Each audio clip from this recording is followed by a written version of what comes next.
What is up, everyone? OJ over here from Player Essence, and welcome to another video. Today we have some awesome topics for you guys, but before we get into that, go ahead and hit that like button, trying to get to 500 likes for this video. Now with that out of the way, let's go ahead and jump right in. And we are starting off with a topic that I am extremely excited to discuss, because one of my favorite games of all time, The World Ends With You, the final remix version. So The World Ends With You on the Nintendo Switch, it's called Final Remix. It will launch on September 27th in Japan, Square Enix has announced, and this is actually sooner than I thought that would be, because they said that it was going to be fall, which I guess it technically falls into the fall area, but I thought it was going to be October or November-ish type of game. I did not think it was going to be September. That is Dragon Ball FighterZ month, guys. That is not too long from this point, September 27th in Japan, so I'm guessing that the worldwide date will be similar to that. So the game will cost 4,800 yen, Square Enix has announced. And there's also this amazing Square Enix eStore exclusive. It's a wonderful bag edition that will also be available for 17,000 yen. So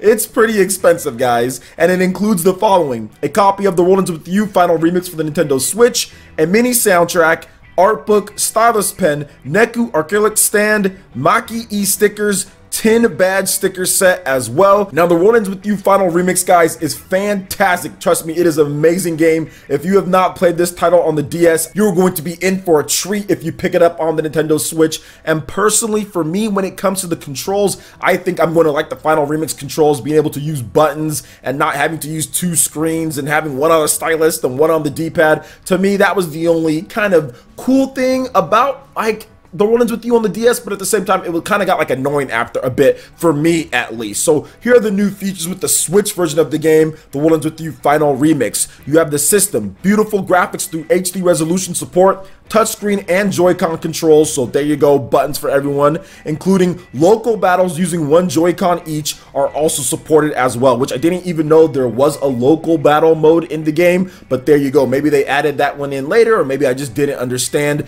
in terms of the original game.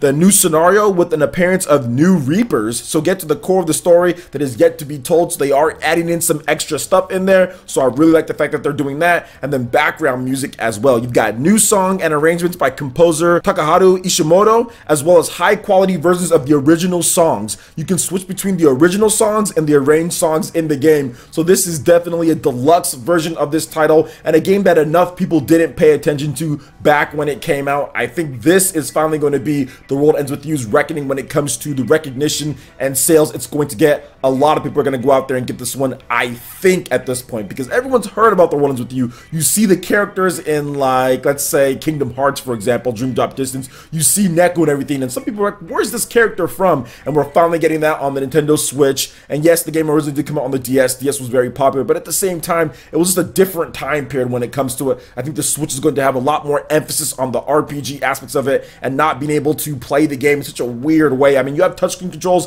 but it's going to operate just like it did on, like, let's say the smartphones, for example. But this is the only version of the game to where you have all those touchscreen controls, in addition to having normal button controls as well that aren't like a stylus and a D-pad, because the game isn't on any other platforms outside of DS, smartphones, and now Nintendo Switch. So extremely excited about this game, guys. I think it's going to be really good, and I'm looking forward to playing it. September 27th, it comes out the same day as Dragon Ball FighterZ in Japan, so that's a little bit rough for people out there, but we get the game in terms of Dragon Ball FighterZ the next day, September 28th, so it's going to be pretty much the same week, guys. I'm guessing the Western launch date is going to be right around the same time, so a lot of hype surrounding The World Ends With You Final Remix. This wonderful bag edition is also cool, so let me know what you guys think about all of this. September 27th in Japan, probably coming out around the same time in the West. Give me your thoughts in the comment section below. Alright, and moving into something that's actually really cool, Nintendo and Mario Kart 8 Deluxe. Yes, they have added Labo Support. Nintendo Labo Support is now available for Mario Kart 8 Deluxe with version 1.5 update. That is out now for all of you guys to go download. You can race using the Toy-Con motor bike. So Nintendo has released the version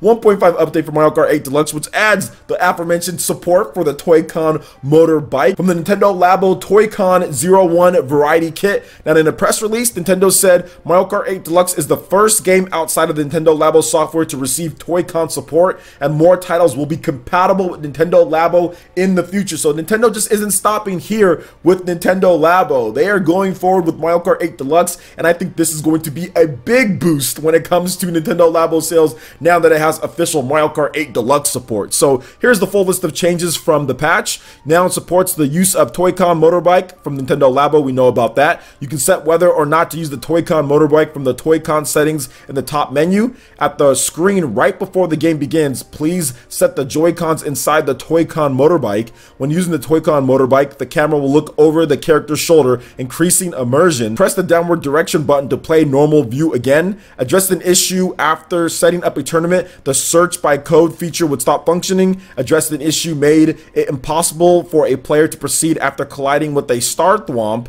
The latest update data is needed to play matches online, and once you've downloaded the latest update data, you will no longer be able to play local wireless and LAN play matches with other players who have not downloaded this data. So everyone go out there and update it. Mario Kart 8 Deluxe, of course, is available, and once again, this is fantastic support for Nintendo when it comes to putting in the Toy-Con and Labo. And what other games could they use? Because this is a big one. Mario Kart 8 Deluxe is one of the biggest games on the Nintendo Switch, right up there with Super Mario Odyssey and The Legend of Zelda Breath of the Wild in terms of unit sales. And Nintendo Labo is coming to this. That's going to definitely spur some more people to try it out, at least with the Variety Kit. But I'm also wondering, like I said, what other types of games could they bring this to when it comes to their games? Like, are we going to see like a Legend of Zelda Labo where you have like a sword or something like that? No, because the game doesn't originally have motion controls when it comes to it. So there could be some other titles. I'm not sure what Nintendo's going to do. Maybe even Splatoon, maybe ARMS. I'm not really sure what they can do with other Nintendo Labo stuff. It just made sense with the motorbike, but I'm not sure what other games it would make sense with what Nintendo's done with the Toy-Con Labo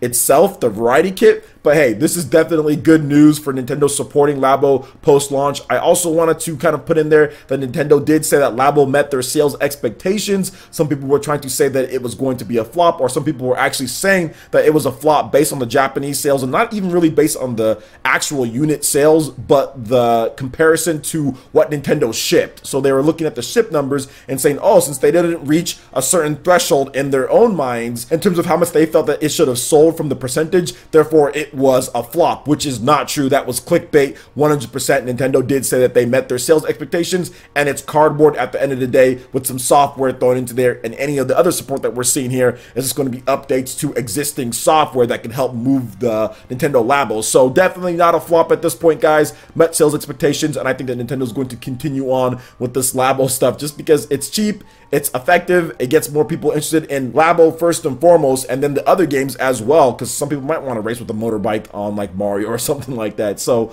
awesome stuff all around, and a great free update. So what do you guys think about this Nintendo Labo Toy-Con motorbike update support with Mario Kart 8 Deluxe on the Nintendo Switch? Let me know your thoughts in the comment section below. All right, and moving into the final topic here, Hiroki or Heroki, one of those two. I'm not exactly sure how to pronounce it. For the Nintendo Switch, launches on July 20th, so you can save the peaceful sky village of Levantia. So the Nintendo Switch version of Heroki, first announced last week, will launch via the Nintendo eShop on July 20th. Developer Picomi has announced. Pre-orders will begin on June 30th with a limited time 30% discount. So if you want to get this game, definitely just pick it up because it's 30% off. So here's the about on the game if you don't know what this is about. The peaceful sky village of Levantia is in danger. The dastardly Dr. N. Fortune and his accomplice Vapor have stolen the Emerix, a powerful amulet, and all hope may be lost. Fly into a beautiful action adventure and save a whimsical world full of flight and fantasy. Master the wind to fly, free fall, dash, and bash your way across beautiful 3D rendered sky islands,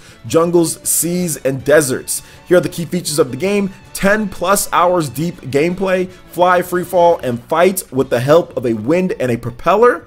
Master new skills such as a powerful dash and bash attacks to use the power of the wind to solve puzzles. Spawn many power-ups such as shield, hourglass, arrow blade, and more. Find hidden treasures and collect many items. Explore 4 stunning worlds. Meet and befriend a cast of friendly characters. Face dozens of unique enemies and prepare for an epic boss battle. Discover a host of islands within your village to play mini games and side quests to earn special rewards. 60 frames per second, full HD performance, and HD rumble as well. So this is definitely a weird style of game in terms of how it looks with the main character, but it does seem like it could be some fun. And of course, you have that 30% discount on there. Not necessarily my style of game anymore, but at the same time runs beautifully from what I can see here. Full HD rumble support, mini games, side quests, all of that. I'm all down for more independent developers putting out their games in terms of realizing their dreams on the Nintendo Switch and then having success. So I'm really happy that the game is coming. But looking into the future of the Nintendo Switch when it comes to developers, we're just seeing more and more games being announced, whether it be independent or even bigger games that are going to be coming as well. So I'm really looking forward to the second half of the year, starting off with stuff like Project Octopath.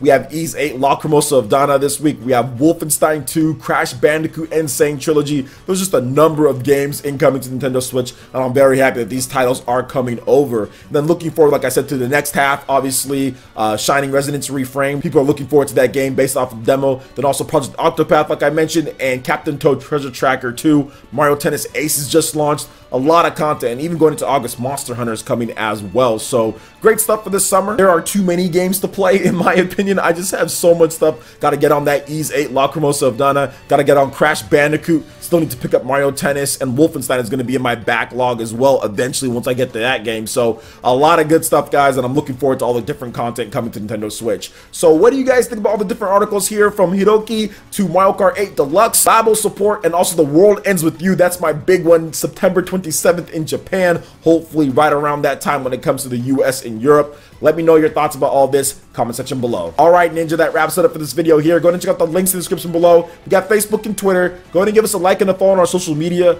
Really helps us spread the content of Flare across the internet in addition to YouTube. Also, make sure you check out our Patreon, Twitch, and YouTube live gaming pages and consider supporting Player Essence. When you do so, it gets you access to all sorts of cool benefits, perks, rewards, and emails via YouTube sponsorship. So check out the link in the description below and consider supporting Player Essence right here on YouTube. Hit that like button if you did like this video. Lets me know you guys want more content like this going forward in the future. And subscribe to Player Essence for the latest RPG, Japanese, and Nintendo gaming news. Thank you so much for watching. I will catch you, Ninja, for the next video. Peace.